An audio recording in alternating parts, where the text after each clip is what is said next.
ഇതാ നമ്മളെ വീട്ടിൽ നിന്ന് പറിച്ച പൂള 2 ബാക്കി ഉണ്ടായപ്പോൾ ഞാൻ വെയിലത്തിട്ട് ഉണക്കിയതാ. ഇതിങ്ങനെ ഒരു മിക്സിയുടെ ജാറിലിട്ടിട്ട് പൊടിച്ച് തരാം. നമുക്ക് പുട്ടുണ്ടാക്കാനാണ്, പൂളപ്പുട്ടുണ്ടാക്കാൻ.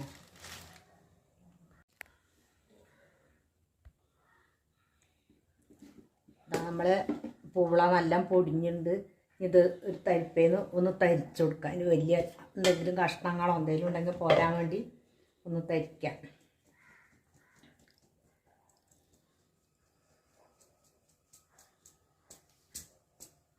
ഇതാണ് പൊടി. നമുക്ക് പുട്ടുണ്ടാക്കാം.